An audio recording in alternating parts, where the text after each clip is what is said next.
قصہ کل رات ہی سنا ہے، جس نے سنایا انہی کی زبانی بیان کر رہی ہوں۔ نیو کراچی شفیق موڑ کے پاس 2001 میں ہم نے ایک کرائے کی جگہ پر نیو فیکٹری کا سٹارٹ لیا تھا۔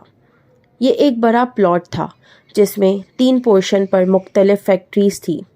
گیٹ سے داخل ہوتے ہی چوکیدار کا روم، پھر 2 طرف 2 فیکٹریز اور سامنے ہماری فیکٹری تھی۔ ہمارے پورشن میں داخل ہوتے ہی سامنے آفس، ایک طرف گودام میں کچا مال اور دوسری طرف مشینز لگی ہوئی تھی۔ ارد گرد میں 3 طرف خالی پلاٹ تھے اور گیٹ کے سامنے چائے کا ہوٹل اور پان کی دکان تھی۔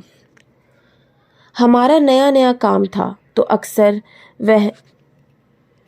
اکثر وہیں سیمپلنگ وغیرہ بنواتے تھے اور اکثر دیر رات تک وہیں بیٹھے رہتے تھے۔ کھانا، چائے، سگریٹ کے دورے بھی چلتے تھے۔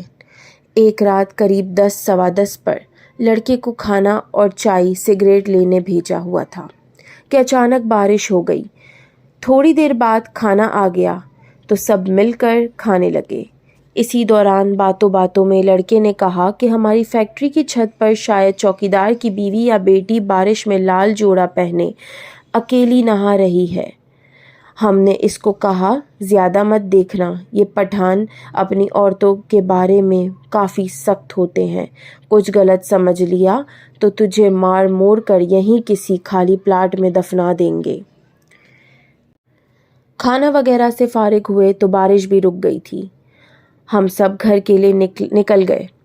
گیٹ سے گاڑی نکلنے لگی تو دانستہ نظر وہی چھت کی طرف گئی تو وہاں اس وقت بھی کوئی لال چادر یا لال دوپٹہ اوڑھے بیٹھا تھا۔ 2-3 دن گزر گئے، بات آئی گئی ہو گئی، پھر اچانک ایک بار پھر دن کے وقت بارش شروع ہو گئی۔ اس بار بارش کچھ زیادہ تیز تھی۔ ہمارے پورشن میں گودام والی طرف چھت سے پانی آنے لگا تو ہم نے جلدی لوڈر سے مال سائیڈ میں کروایا اور لڑکے کو چوکیدار کے پاس بھیجا کہ اوپر چھت سے پانی آ رہا ہے تو ہم کو اوپر جا کر پلاسٹک بچھانا ہے تاکہ پانی اندر نہ آئے۔ مگر وہ لڑکا واپس آ کر کہنے لگا کہ چوکیدار تو کہہ رہا ہے کہ اوپر جانے کا کوئی راستہ نہیں، آپ خود کسی سیڑھی کا بندوبست کر لیں۔ ہم کو فوراً وہ چھت پر بیٹھی عورت یاد آ گئی تو میں نے خود چوکیدار کے پاس گیا اور اس سے کہا کہ جہاں آپ کی فیملی رہتی ہے ہم اس طرف سے چلے جاتے ہیں۔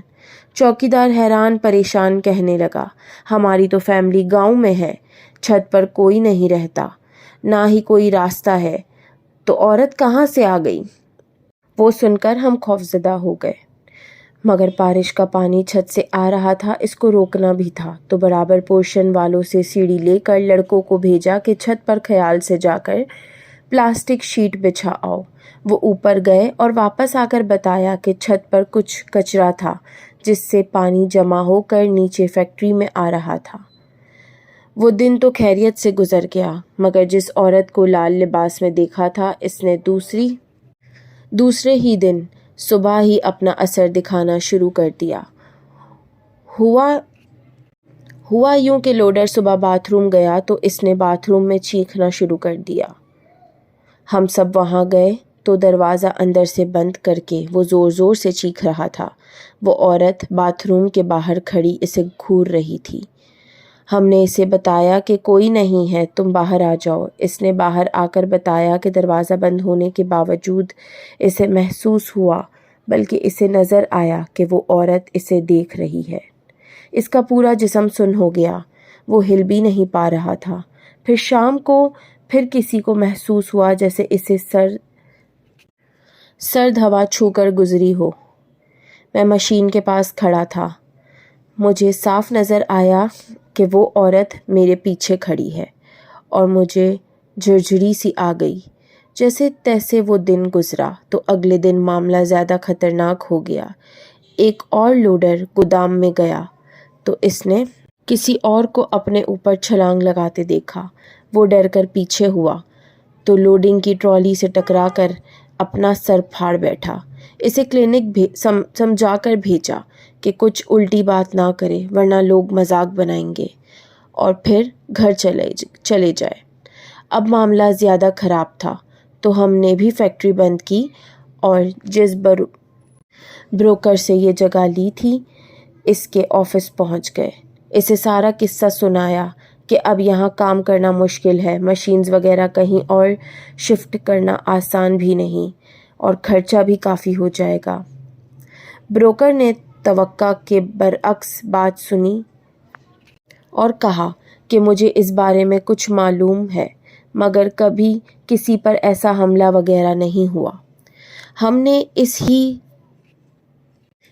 صبا سنیما کے قریب ایک اور جگہ کی بات کی.